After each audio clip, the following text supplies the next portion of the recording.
Cześć, witam Synergeek w kolejnym odcinku. To było grane Console Edition i dzisiaj dla wielu kultowa bijatyka, aczkolwiek jest to jej pierwsza część, mianowicie Def Jam Vendetta. Wiem, że wielu z Was grało w Fight for New York, wiem, że wielu z Was uwielbia tą bijatykę, ja też ją uwielbiam, ale wydaje mi się, że bardzo niewielka część osób, które grały w Fight for New York, grało w Vendettę. Tak naprawdę Vendetta jest pierwszą częścią cyklu, tak bym nazwał, Def Jam, bo ten cykl Def Jam niestety po Fight for New York zanurkował w granicę takiego głębokiego szamba przy części Def Jam Icon.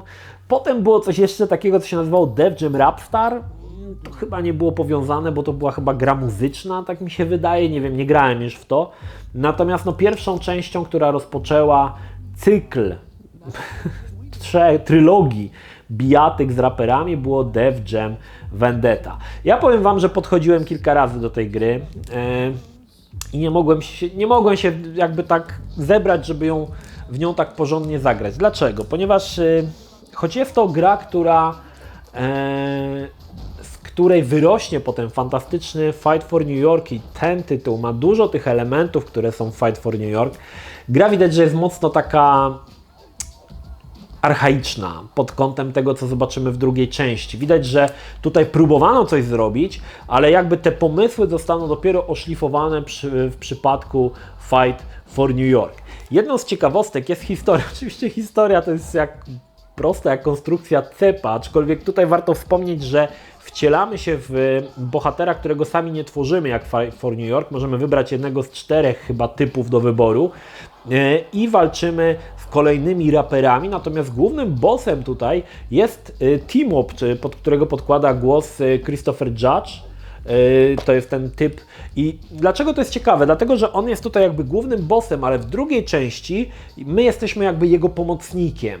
Także jakby część pierwsza kończy się w momencie, kiedy zaczyna się część druga. Oczywiście, gdy pokonamy tutaj w tej części Vendetta T-Moba, jego zabiera policja i ta scena, kiedy go policja skuwa i zabiera z klubu, to jest w zasadzie otwarcie części drugiej, także jest to jakby płynne przejście z części pierwszej do części drugiej.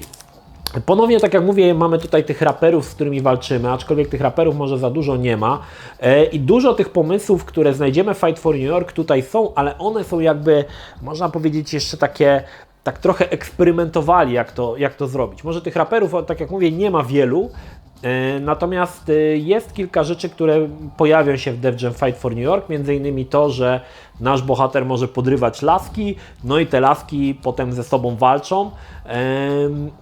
To zostało, jakby pojawi się potem też Fight for New York. Mamy walki tagowe, czyli 2 fighterów kontra 2 fighterów. Tutaj naszym jakby takim przydupasem jest Money. Money w Def Jam Fight for New York pojawia się postać, do której chyba idziemy, kiedy chcemy zrobić tatuaż, o ile dobrze pamiętam. To jest ta postać, która tutaj jakby nam pomaga. Mamy więc walki 2 na 2. No i w zasadzie to wszystko, tak? Natomiast sam system walk pozostał bez zmian, aczkolwiek jest on bardziej prosty, bardziej taki, tak jak mówię, prymitywny, jakbym mógł to nazwać.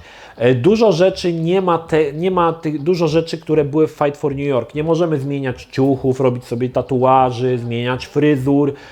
Nie możemy wybrać nawet stylu walki, jakim chcemy walczyć, co było w Fight for New York.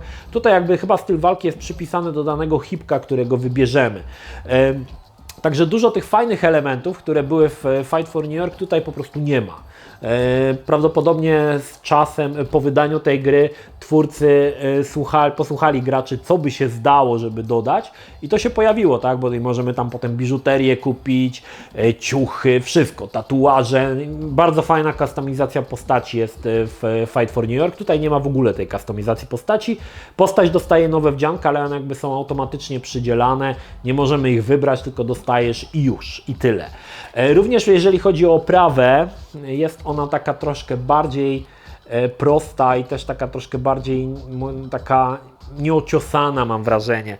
Faktycznie te postacie w Fight for New York wyglądały świetnie, były plastyczne, na przykład Blaze, no to ta postać była naprawdę dobrze wykonana. Tutaj te postacie są takie dziwaczne trochę, takie jakby no, słabiej wykonane, tak?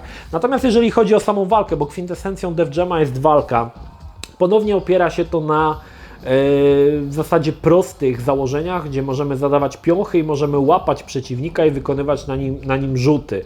I w zasadzie większość walk opiera się na rzucaniu przeciwników w różne strony, czyli tam robieniu im różnych rzutów, potem można oczywiście złapać, tam nawet próbować mu nogę złamać, czy tam podduszać, to również pojawiło się w Def Jam 5 for New York, no i wtedy oczywiście przeciwnik ma określoną wytrzymałość danej części ciała, jeżeli on spadnie do zera, no to wtedy mamy tam, to się nazywa chyba snap, czyli że przechodzimy jakby walkę, że nie wiem, łamiemy mu rękę, tak? To się pojawiło oczywiście w Fight for New York, tutaj nie ma zbyt dużej zmiany, natomiast głównie walka opiera się na rzutach i niestety problem jest tutaj taki, że to, że nie mamy możliwości rozwijania kolejnych ciosów, te walki są mocno takie monotematyczne. Oczywiście przeciwnicy mają różne ciosy i zastosują na nas je chętnie, natomiast my korzystamy cały czas z tej samej gamy ciosów przez całą grę, co jest niestety dość nudne. Oczywiście pojawiły się tutaj te ciosy Blaze, ale ponownie ciosy Blaze mamy tylko dwa. W Fight for New York mogliśmy sobie je dokupywać, tam ich było dosyć sporo. Tutaj mamy, tam chyba Henry Rollins je nam podrzucał. Natomiast tutaj mamy te ciosy dwa, w zależności od tego, czy stoimy z przodu, czy z tyłu przeciwnika. No i one też nie są za ciekawe. Niestety walki zostały w pewien sposób gorzej zaprojektowane i trzeba tutaj jakby ogarnąć pewne założenia. W Fight for New York walka się kończyła, kiedy zadałeś mocny cios i nokautowałeś przeciwnika albo wykonywałeś cios Blaze. Tutaj jest też coś takiego, aczkolwiek bardzo często walki są długie, ponieważ mamy możliwość jakby rzucenia przeciwnika na matę i wtedy mamy odliczenie do 3. Jeżeli zostanie to odliczone, przeciwnik zostaje pokonany. I to jest bardzo słabe, bo nawet jeżeli przeciwnik ma już zero energii, rzucisz go na matę, zaczynasz odliczanie i jest coś takiego, co się nazywa chyba rope back, czyli czy tam rope, coś tam, że dotyka liny, więc nie można go odliczyć, tak, że dotyka liny ringu. Więc te walki czasami, słuchajcie, potrafią się dłużyć nawet po 15 minut, kiedy próbujesz to rozwiązać w jakiś sposób, bo problemem jest jeszcze to, że ciosy Blaze bardzo wolno się ładują. Jeżeli zadajesz dużo ciosów, one się ładują, ale jeżeli dostaniesz w japę, to Ci się ten licznik tego Blaze'a zmniejsza i niestety czasami ładowanie tego licznika Blaze'a trwa na tyle długo, że te walki naprawdę się strasznie dłużą.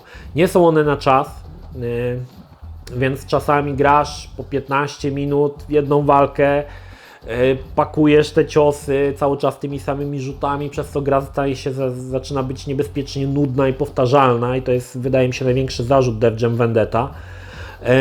Natomiast no, potem nawet jeżeli masz ten cios Blaze, on też nie automatycznie kończy walkę, jeżeli postać przeciwnika miała więcej energii, bo ta energia też, warto wspomnieć, przeciwnika i nasza po jakimś czasie się odnawia, więc jeżeli te ciosy Blaze wejdą, kiedy przeciwnik ma połowę energii, to i tak go nie rozwalisz i potem próbujesz go odliczyć, ale on znowu jest gdzieś tam przy linach i tak w kółko, słuchajcie, i czasami łapałem się na tym, że gra naprawdę mnie zaczynała nużyć.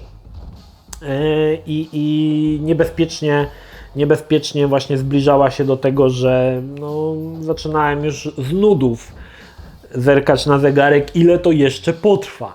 Całe szczęście gra nie jest tak długa jak Fight for New York, z tego względu, że mamy mniej tych raperów do pokonania.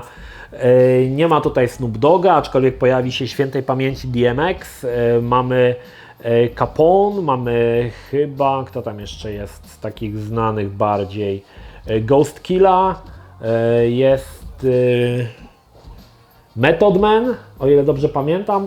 No w każdym razie mniej tych raperów, jest mniej tych raperów niż Fight for New York i to widać. Oczywiście, tak jak mówię, my gramy zawsze tym jednym hipkiem, którego wybierzemy, aczkolwiek każdego, którego pokonamy, pojawia się w tej możliwość zagrania nim w trybie dwuosobowym. Natomiast no mówię, ta walka jeszcze jest taka mocno archaiczna, taka można powiedzieć prymitywna w pewnych założeniach.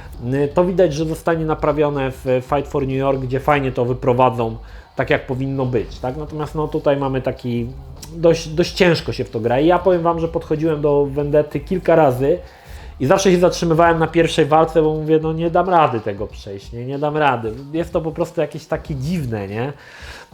jeżeli grałeś Fight for New York, jesteś przyzwyczajony do tego systemu walki, to Vendetta jest jakby troszkę inna i to nie jest fajne. Natomiast no, czy warto dzisiaj w to zagrać? Ja ogólnie bym Wam tego nie polecał. Polecałbym Wam oczywiście Def Jam Fight for New York, to jest fantastyczną bijatyką. I jeżeli zagraliście w tamtą grę, to cofnięcie się do Vendetty nie ma trochę sensu. Jeżeli nie graliście aczkolwiek Fight for New York, to lepiej zacząć od Vendetty, bo jest jakby tutaj ta ciągłość historii, która może nie jest za bardzo złożona, ale mamy jakby tutaj ciągłość tej historii. Natomiast jeszcze jedną rzecz Wam powiem ciekawą.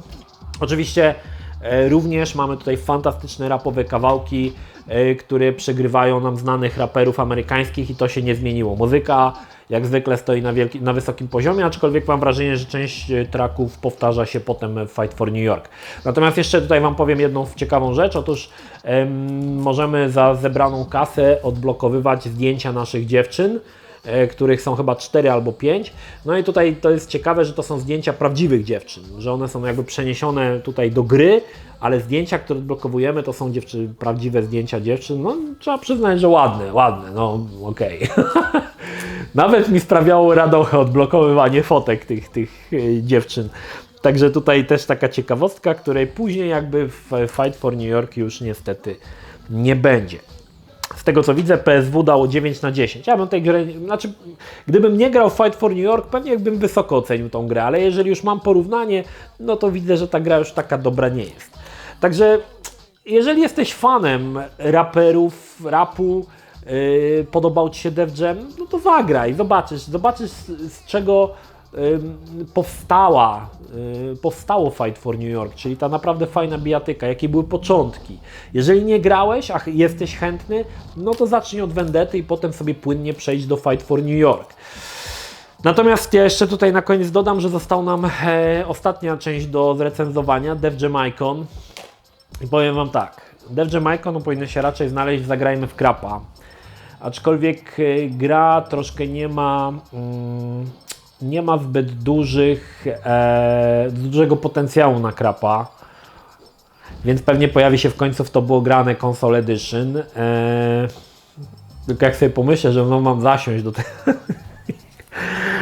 i ten system walki, który jest w Icon i to, że walczysz i budynki skaczą w tle i w ogóle tego typu rzeczy, jak sobie pomyślę o tym, to mi się aż słabo robi, wiecie, bo naprawdę wierzyłem, że Def Jam Icon będzie godnym następcą Fight for New York, a to co zrobili twórcy, to była jakaś totalna żenada i nie wiem, czy szybko się pojawi Def Jam Icon, chyba że będziecie cisnąć mnie, żebym to zrobił to tak, bo jakoś tak samemu to mi się nie chce nawet w to zaglądać, aczkolwiek no w końcu pewnie będę musiał. Niemniej, Def Jam Vendetta, początki, nie za dobre, ale z tego powstanie potem piękny diament Fight for New York. Natomiast tutaj mamy taki trochę węgielek, który trzeba ociosać, a w środku potem przy drugiej części okaże się, że może powstać z tego coś naprawdę, naprawdę dobrego. To tyle.